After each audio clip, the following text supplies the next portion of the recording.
The chef of Bowen's Wharf. The night I earned the restaurant its first national award, the man who owned it took the stage, held up my trophy and thanked everyone in the room except the black chef who had cooked every plate that won it. 3 weeks later, he fired me, stole my life's work, and told this whole city I'd never cook in it again. If you've ever poured your soul into something and watched a powerful man try to put his name on it while erasing yours, stay with me, because what I did over the next year is the reason I'm telling you this story instead of him. And before we start, do me one small favor and hit subscribe, because the people who get erased only get remembered when someone bothers to listen all the way to the end. My name is Andre Beaumont. I'm a chef. For most of my life, that word meant something humble. It meant I could take what my grandmother taught me in a hot kitchen on John's Island and turn it into something that made strangers close their eyes. She was Gullah, my grandmother, descended from the people the plantations tried to erase and never could, and she cooked the food of that survival rice and okra and crab and beni, red peas, whole fish, the deep, slow flavors of a people who made feasts out of what the world left them. She raised me on it. She told me the food carried the memory that as long as somebody cooked it right, none of them were really gone. When she died, I made her a promise at her grave that I would put that food on the finest tables in the South and make the whole world sit down and respect it. That promise is the engine of everything I'm about to tell you. I came up the hard way in kitchens, the only way there was for a man like me. I washed dishes at 14. I burned my forearms on ovens hotter than any I'd own, took the abuse of chefs who called me everything but my name, and I learned. I learned technique in French kitchens, and I learned discipline in Italian ones, and the whole time I was translating all of it back into my grandmother's language building. Something in my head that nobody had ever put on a white tablecloth before. I raised a child through those years too, mostly alone after my wife passed. My daughter is grown, now running her own life up in Atlanta, and I mention her only because the man who works doubles for 15 years to give a child a future learned something about patience and about the long game and about not quitting when quitting would be so much easier. I was going to need every bit of that. By the time I was 40, I had a name in Charleston, not fame, a working chef's name, the kind other cooks say with respect. And that name reached a man named Preston Vance. Preston Vance owned restaurants. 6 of them up and down the Carolina coast, the glossy kind that get written up in glossy magazines, with his handsome silver-haired face in every article, restaurateur and visionary. What Preston Vance was not was a cook. He couldn't dice an onion. He was a man who had figured out early that in the restaurant business, the person whose name goes on the door is almost never the person who makes the food, and he had built an empire on that gap. He came to me with an offer that at the time felt like the answer to my grandmother's grave promise. He was opening a flagship, the finest restaurant Charleston had ever seen, right on the water at Bowen's Wharf, and he wanted me to be the executive chef. He wanted me to build the menu. He said, and I can still hear the way he said it, that he wanted me to tell my story on the plate. He said, Gullah cuisine elevated to the highest level, and he wanted the man who could actually do it. I should have heard it. Tell your story on the plate, not own your story, not partner with me on your story. Tell it, hand it to me. But I was 40 and I'd been waiting my whole life for a stage that big, and Preston Vance was offering me the finest kitchen in the state and a salary my grandmother couldn't have imagined, and I said yes. I signed his contract. I did not read every line of it the way a man should. I trusted a handshake and a speech about my story, and I want you to remember that trust, because it's the wound this whole story turns on. I built that restaurant. I want to be precise about what that means, because Preston Vance spent a lot of money later trying to make people forget it. I created every dish on that menu. I sourced the heirloom rice from the last farm, still growing the Carolina gold my grandmother used. I developed the recipes, the she crab soup that made a food writer from New York weep at the table, the whole roasted sheep's head, the red rice that tasted like John's Island in 1955. I hired and trained the entire kitchen. I named the dishes after the sea islands they came from. Every single thing that made that restaurant extraordinary came out of my hands and my grandmother's memory. Preston Vance chose the wallpaper and the wine list and put his name on the door in gold. I have to tell you what it felt like to build it, because it's the only way you'll understand what it cost to lose it. For a year I lived in that kitchen. I got there at dawn and left after midnight. I tested the she crab soup 40 times before I'd let it leave the past, because my grandmother's version had a specific finish, a whisper of sherry, and a richness that came from the roe done away that took me weeks to translate from her hands to a recipe I could teach. The night a famous food writer from New York first tasted it. She went quiet and then her eyes filled and she said she hadn't tasted anything that made her feel like she was somewhere real in years. I stood at that pass and I thought about Ella on John's Island, and I felt for the first time in my life that I had kept my promise to her. I trained a brigade of young cooks the way I wish someone had trained me hard, but never cruel, always with their name, never with a slur. I built a family in that room. That is the thing Preston Vance took, and it is why the paper never mattered as much as he thought. You can own a recipe on a contract, but you cannot own what it costs a man to make it or what it means to the people he made it with. And it worked. God, it worked. Within a year, we were the hardest reservation in the South. And then came the night that broke it open. A national culinary foundation, the kind whose award can make a restaurant immortal, named us the best new restaurant in America. There was a gala in New York. I flew up. I sat at the table in a suit that felt like a costume, my grandmother's memory sitting in my chest. And when they called the restaurant's name, Preston Vance stood up before I could move, walked to that stage, took the award in his manicured hands and gave a speech about his vision, his passion, his lifelong love of low-country cooking. He thanked his investors. He thanked his wife. He thanked the incredible team. He didn't say my name, not once. I sat at that table and watched a man accept the highest honor of my life for food. He could not have cooked to save his soul.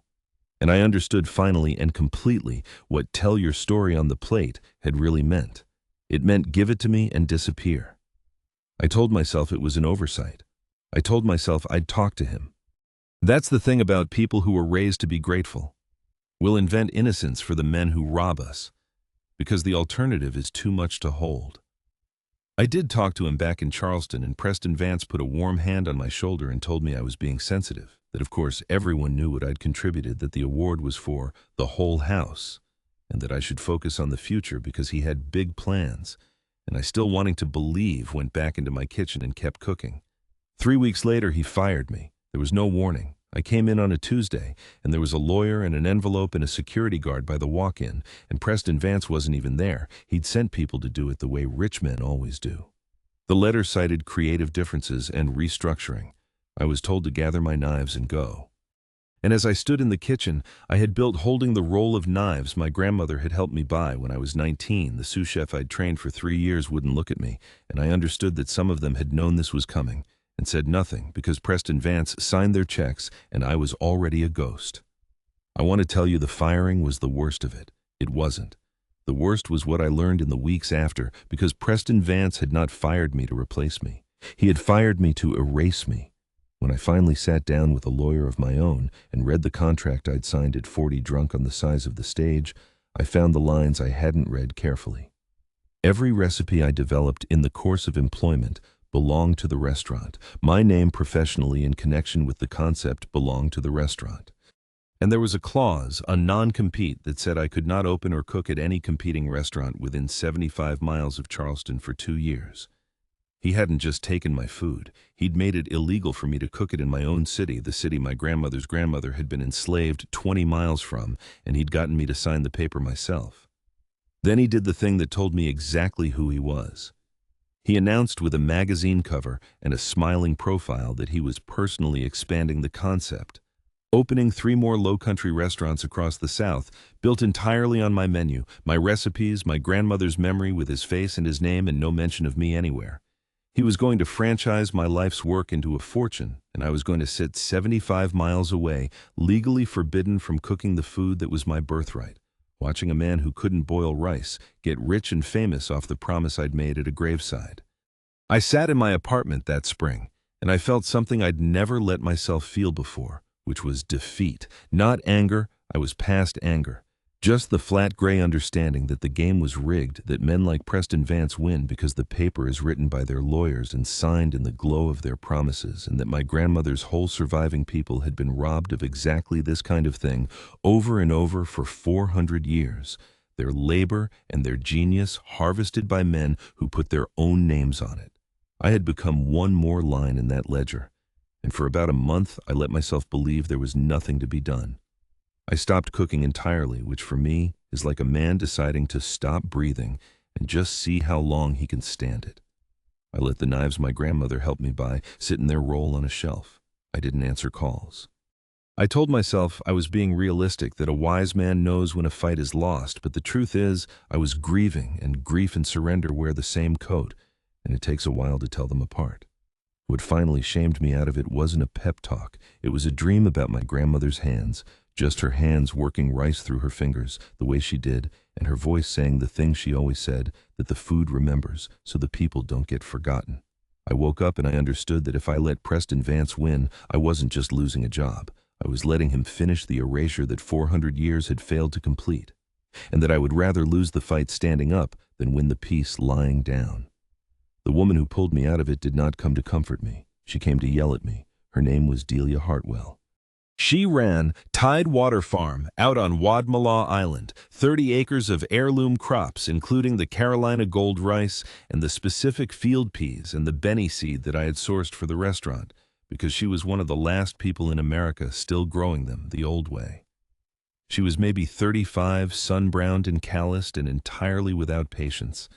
A white woman from a long line of low-country farmers who'd nearly lost the land and clawed it back by betting everything on the rare old crops nobody else would grow. I knew her the way a chef knows a great farmer with something close to reverence, but we'd never been more than a standing order and a handshake at the truck. She drove to my apartment because Preston Vance's people had called her that week and told her that the restaurant would keep buying from her at triple the volume for the new locations, on one condition: she had to stop selling to me and to anyone associated with me forever. They wanted an exclusive. They wanted to lock up the last source of the ingredients that made the food real, so that even if I ever found a way around the non-compete, I'd have nothing authentic to cook. And Delia Hartwell had listened to the whole pitch, and then she'd gotten in her truck and driven straight to me, and she stood in my doorway, furious, not at me, at them, and she said, "They just offered me more money than I've made in 5 years to help them bury you. And I want to hear you tell me to my face that you're going to just lie down and take it, because if you are, I'll take their money, but I don't think you are, and I didn't drive an hour to sell out a man who's still got fight in him." I told her the truth. I told her about the contract, the non-compete, the 75 miles, the fact that the law itself was on his side. And Delia Hartwell listened, and then she said the thing that started the year that changed everything. She said, "A non-compete says where you can't cook and what you can't call it. It doesn't say the truth about who made that food can't come out. He didn't steal a recipe from you, Andre. He stole your grandmother. And I don't think a man like that has any idea what it costs to steal from people who've already had everything stolen and are still here. You can't out-lawyer him. But maybe you don't have to. Maybe you just have to out-true him." Out-true him. I've thought about that phrase more than any other in my life, because it named the exact thing I'd been getting wrong. I'd been trying to beat Preston Vance at being powerful, and I would lose that game every time, because he had spent decades and millions building his power, and I had knives and a grandmother's memory. But he had built all of that power on a single lie, and a lie is a structure with a crack running through the middle of it, and if you press on the crack instead of the wall, the whole thing comes down. I couldn't be richer than him, I couldn't out-lawyer him, but I could be truer than him, and truer is the one thing money can't purchase, because the moment you buy it, it stops being true. Delia had handed me in 3 words the only weapon I had that he could never take, match, or afford, and it turned out to be the only one I needed. Here is what we built slowly in the year that followed, and I want you to see how it started with nothing but the truth, and the few people willing to stand on it. The first thing I did was stop trying to fight Preston Vance on his territory, the courts, the contracts, the money, and start fighting him on mine, which was the story. Because the one thing Preston Vance had that could be taken from him was the lie at the center of his whole empire that the food was his. And a lie that big has a lot of people who know it isn't true. I started with my own knives in Delia's farmhouse kitchen out on Wadmalaw, technically outside the 75-mile line barely, but a lawyer confirmed barely was enough. I couldn't open a restaurant, so I didn't. I started teaching, free classes on the farm in the open air among the crops themselves. Cooking my grandmother's food and telling its real history, where the rice came from, what the peas meant, whose hands had carried this knowledge across an ocean in chains and kept it alive. People came. First a few, then a lot, because Charleston is a small city and everyone knew what had happened to me, and there is nothing a place loves more than watching a wronged man refuse to disappear. Food writers came, photographers came, and every class, every plate, every story I told about my grandmother out in that field was though I never once said his name, a quiet unbuilding of the thing Preston Vance had constructed. I want to tell you about the first class, because it was the day I stopped being a fired man and started being something else. 11 people showed up. It rained. We cooked under the tin roof of Delia's equipment shed, and I made red rice in a cast iron pot. My grandmother had actually owned the one thing of hers I still had. And while it cooked, I told those 11 strangers about Ella Beaumont, about how she'd learned to cook from her own grandmother who'd been born into slavery on a rice plantation not 30 miles from where we stood, and how the reason Carolina gold rice existed at all. The reason it had made this whole region rich was the stolen knowledge of West African people who'd been growing rice for 1,000 years before anyone dragged them here. I told them that when you eat this food, you are eating a memory that 400 years of theft could not kill. And an old woman in the back, black older than my grandmother, would have been started to cry, and afterwards she took my hands and said, "Baby, my mother cooked that exact rice in that exact pot, and nobody ever once called it cuisine. You keep telling it." I have never in my life been paid a wage worth as much as that sentence. That old woman's name was Miss Ruth, and she came back every week after that, and she brought others, churchwomen, island women, keepers of recipes that had never been written down, because writing them down had never been safe or worth anything. My free class on a rainy farm became, without my planning it, an archive. We started writing the recipes down. Real ones, old ones, with the names of the women they came from. And I realized that Preston Vance, in trying to erase one man, had accidentally lit a fire under a whole community's determination not to be erased at all, which is the thing about that particular kind of theft. It has a very long history of underestimating the people it steals from. Then the people who knew came forward, because the truth has gravity, and once it starts moving, things fall toward it. The sous chef, who hadn't been able to look at me the day I was fired, showed up at the farm one Saturday ashamed and told me he was quitting the restaurant, and that he'd testify to anyone who asked that every recipe on that menu was mine, that he'd watched me create them. A food writer named Margaret, who'd been at the New York Gala, came to me and said she'd always known, and that she'd been sitting on a story for months because she couldn't get anyone on the record, and now she could. Others I'd trained over the years, scattered across other kitchens, started talking. The story of what Preston Vance had done, the erasure at the gala, the firing, the non-compete, the theft of a Gullah man's grandmother's legacy, began slowly to move through the food world, which is smaller and has a longer memory than Preston Vance understood. He fought back, of course. Men like him always do, and the fighting is where you learn what they're made of. When he heard about the classes on the farm, his lawyer sent Delia a letter threatening to sue her for facilitating a breach of my non-compete, an absurd stretch. But lawsuits don't have to be right to be expensive, and they were betting a farmer couldn't afford to be sued. Delia framed the letter and hung it in her farm stand. Then he tried something uglier and cleverer, and I'll give him this, it almost worked because it turned my own community's pain into a weapon against me.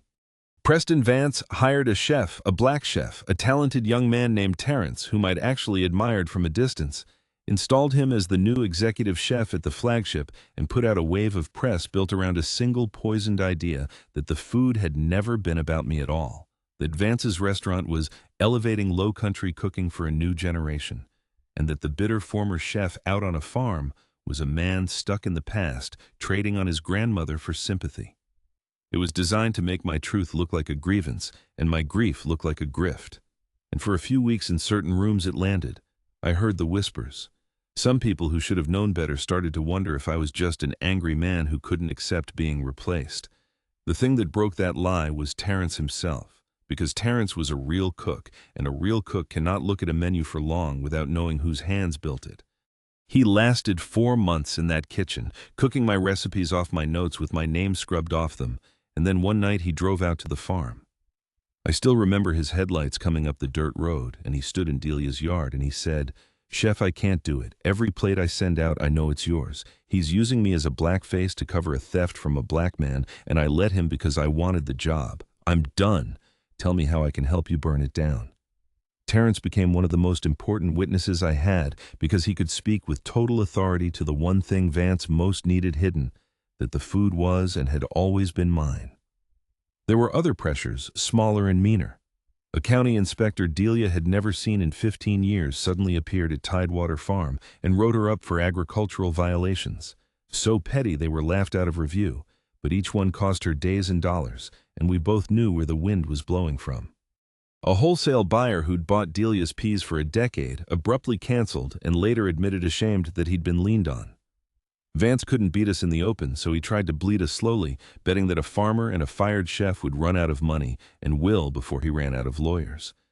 He did not understand that people who have spent their whole lives with very little are exactly the people who know how to keep going on it. When the truth started spreading, Preston Vance's people went to the food writers and the awards foundation and quietly suggested I was a disgruntled former employee with an axe to grind, unstable, unreliable, dangerous, to associate with the same playbook. Powerful men always turn the victim into the problem, and for a while it worked on the timid ones. But it did not work on Delia, and it did not work on Margaret the writer, and it did not work on the sous chef, and it did not work on me because we had the one thing his money couldn't buy, which was that we were telling the truth, and he was not. And the longer a thing like that goes on, the more the weight shifts. The break came from where breaks always come from, inside the thing that's rotten. Preston Vance's empire, it turned out, was not just built on stolen recipes. It was built on stolen labor. Margaret, the food writer chasing the bigger story, found former kitchen and farm workers from Vance's restaurants who'd been cheated, wages stolen, hours never paid, immigrant workers in his supply chain kept in conditions that broke the law. All of it hidden behind that handsome silver-haired face and those glossy magazine spreads. The man who had put his name on my grandmother's food had built the rest of his empire the same way he built that, by taking the labor of people he was certain no one would ever bother to believe and betting on their silence.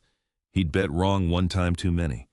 There was one worker in particular, a dishwasher and prep cook named Hector, who'd worked 6 years across 3 of Vance's kitchens and been cheated out of overtime the entire time, and who'd been too afraid to say anything because his papers weren't in order, and Vance's managers made sure he knew they knew it.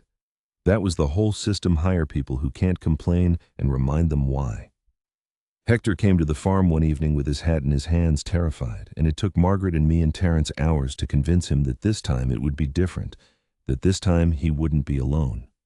And when Hector finally told his story, others found the courage to tell theirs, because the first person through the wall is the one who makes the wall look breakable. I have thought a lot about the fact that the same restaurant erased a black chef's grandmother upstairs and robbed an immigrant dishwasher downstairs. It was never really about food or rice or recipes. It was about a man who had decided that some people exist to be used and then forgotten, and who could not conceive that they might one day compare notes. I saw Preston Vance one more time before it all came down. He came to the farm himself, which surprised me. Men like him usually send lawyers, and he stood at the edge of Delia's field in shoes that cost more than her truck, and he offered me money. A settlement, he called it.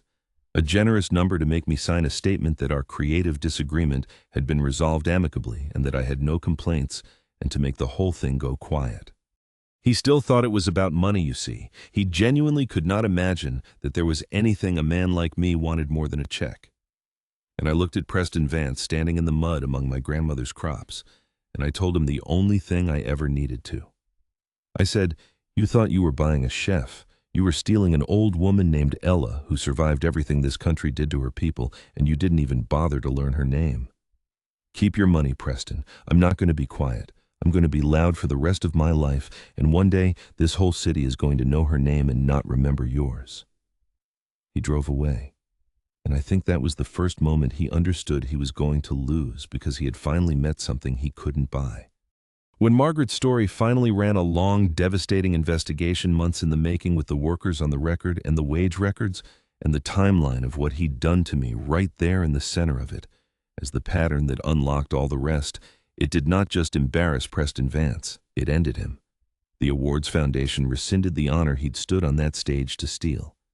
2 of his investors pulled out within a week. The state's labor department opened an investigation that became a lawsuit, that became a settlement, that became in the end the forced sale of most of his restaurants. The magazine that had put him on its cover ran a very different kind of piece. And the expansion, the 3 new restaurants built on my life's work, collapsed before the second one opened, because it turns out that the moment everyone knows the food isn't yours, the whole beautiful lie loses its flavor. I was asked to speak to the awards foundation when they reviewed the honor. I flew back to New York, the same city where I'd sat at that table and watched a man take my life in his manicured hands. And this time, I stood at the front of the room and I brought Terrence and the sous chef and copies of my original recipe notes in my own handwriting dated from before the restaurant even opened. I didn't give a speech about my vision or my passion. I just told them about Ella. I told them the truth, and I let the notes and the witnesses do the rest. And when I finished, the woman who chaired the foundation, who had handed Preston Vance that trophy with her own hands, came down and apologized to me in front of everyone and told me it was the first time in the foundation's history they had ever revoked an award, and that they were doing it not just because he'd lied, but because of what the lie was: the theft of a heritage from the very people it belonged to. Justice doesn't often come with an apology attached. When it does, you remember every word. The non-compete died with the empire. When the flagship at Bowen's Wharf went into the forced sale, the 75-mile clause tying me down went with it. A non-compete is only worth something to a business that still exists to enforce it. And here's the part that still feels like something out of one of my grandmother's stories. When that restaurant came up for sale, cheap and disgraced, I bought it. Not alone. Delia put in what she could, and Margaret's story had made me a name that investors who actually respected the work were suddenly eager to back. But I bought the very kitchen. I'd been marched out of the very room where Preston Vance had put his gold name on my grandmother's food, and I tore his name off the door. I reopened it under a new name, Ella's, after my grandmother, Ella Beaumont, whose name Preston Vance had spent a fortune making sure no one would ever hear. On the wall by the door where his portrait used to hang, there is a photograph of her instead. A small, unsmiling Gullah woman in an apron on John's Island, and under it, the only mission statement the place has ever needed: the food remembers. Come and be reminded. Preston Vance is not a restaurateur anymore. The empire is gone. The investors are gone. The magazines that loved him now write about the workers he cheated. And the last I heard, he'd left the state entirely, which is its own kind of justice for a man whose whole self was built on being the most important person in every room. He stole from people who had already survived every kind of theft there is, and he learned too late that you cannot erase a people who have been refusing to be erased for 400 years. My grandmother could have told him that. She tried to tell the whole world that through me on a plate. Now I've told you about the war. Let me tell you about Delia, because she is the reason the victory is not a lonely one, and because I nearly missed her while I was busy fighting. We fell in love the slow way, the only way either of us knew how, over dirt and rice, and long arguments about whether the peas were ready. For the whole first year, I didn't let myself see it because I was a wronged man, consumed by a fight, and she was the one steady thing holding me up, and you don't examine the ground while you're standing on it. There was one night that turned it, though I didn't admit it to myself for months. It was late in the summer, the worst stretch right after the county inspector and the canceled buyer, when it felt like Vance might actually bleed us out. Delia had been up since 4 in the morning. She'd lost a whole planting to a storm that week, and she was sitting on her back porch steps looking out at the fields with her shoulders down for the first time since I'd known her. And I realized I had never once in all those months seen her tired. I sat down next to her and I didn't say anything smart. I just told her that if the farm was in danger because of me, I'd walk away, disappear. Vance have his win, because I would not be the reason she lost the land her family had bled for. And Delia looked at me like I'd said something genuinely stupid, and she said, "Andre, do you think I grow rice nobody else will grow, and peas that take 3 times the work because it's good business? I do it because somebody has to keep the true things alive or they die. You're a true thing. I'm not letting you die either." And she leaned her head on my shoulder just for a minute, just tired, and I sat very still on that porch with a farmer's head on my shoulder and the whole ruined summer around us. And I understood that I had fallen in love with a woman who thought of me the exact way she thought of her rarest crop as something worth saving, precisely because the world had decided it wasn't worth the trouble. I didn't kiss her. It wasn't the time. But that was the night I stopped fighting only to beat Vance, and started fighting because I finally had a life on the other side of it that I wanted to reach. But somewhere in all those evenings in her farmhouse kitchen, testing recipes I couldn't legally sell, watching her hands, a farmer's hands, cracked and strong and honest, I started to understand that Delia Hartwell had driven to my apartment that first day. Not just because she hated a bully, but because she had already decided something about me that I hadn't yet decided about myself. That I was worth standing next to, that I wasn't finished. She never once let me be grateful to her, which is how I knew it was real. When I tried in my careful way to thank her for saving me, she looked at me across a bushel of Carolina gold and said, "Andre, I didn't save you. I bet on you. There's a difference, and you of all people ought to know it. Spent your whole life having people decide whether to bet on you, and every single one who didn't was wrong. I just didn't want to be wrong." And I looked at this woman who had turned down a fortune to stand in the truth with a man the whole city had written off, and I understood that the promise I'd made at my grandmother's grave had grown into something bigger than a restaurant. It had become a life.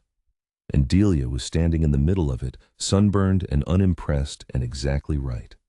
The night, Ella's reopened after the last guest had gone, and the kitchen was clean, and the photograph of my grandmother watched over the empty dining room. I cooked one plate, just one, her red rice the way she taught me on John's Island before the world ever knew my name. I set it on the table under her photograph, and I asked Delia to share it with me. And out on Bowen's Wharf in the room a rich man had tried to make into a monument to himself, we ate my grandmother's food together, and I told Delia I loved her, and that I wanted to spend the rest of my life proving that the people who bet on each other are the ones the world eventually has to reckon with. She married me the next spring in Delia's own field on Wadmalaw, among the crops that made all of it real, and my grandmother's people danced in the rows where their kind of people had once been forbidden to own anything at all.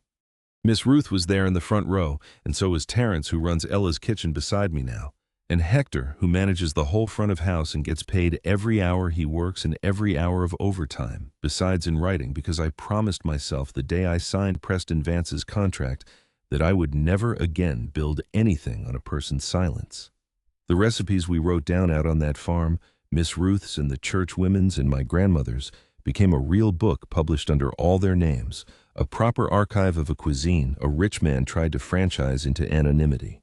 The proceeds fund the free classes which still run, now taught by the very cooks who first learned at them. Delia farms and I cook, and Ella's is once again the hardest reservation in the South. But now the name on the door is the right name, and the story on the plate is the true one, and when a food writer weeps at that she-crab soup, they know exactly whose memory made it. On the anniversary of the night, I was marched out of that kitchen. We closed the restaurant to paying guests and cook a free supper for anyone who wants to come. Island families, church women, dishwashers, students, anyone, and we serve my grandmother's food under her photograph until the pots are empty. It is the best night of the year. It is everything Preston Vance could never understand about what he tried to steal. They told me I would never cook in this city again. A powerful man put it in writing and made me sign it, and for one gray month I believed him. But my grandmother taught me that the food remembers that as long as somebody cooks it right, none of us are ever really gone, and it turns out that's true of the truth itself. You can steal it, you can put your name on it, you can make a man sign a paper forbidding him to speak it. But if he refuses to disappear, and if the right stubborn people refuse to let him, then one day the truth walks back through the very door they threw him out of, and it takes off your name, and it hangs up a photograph of the woman you tried to erase, and it feeds the whole city again. If this story fed something in you, do me that favor I asked for at the start. Subscribe. So the ones who get erased have somewhere to be remembered, and tell me in the comments, has anyone ever tried to put their name on your work? I read every single one. And stay close. The next story I've got for you starts on a rainy night with a knock at a door that should never have been answered, and it doesn't let go until the very end.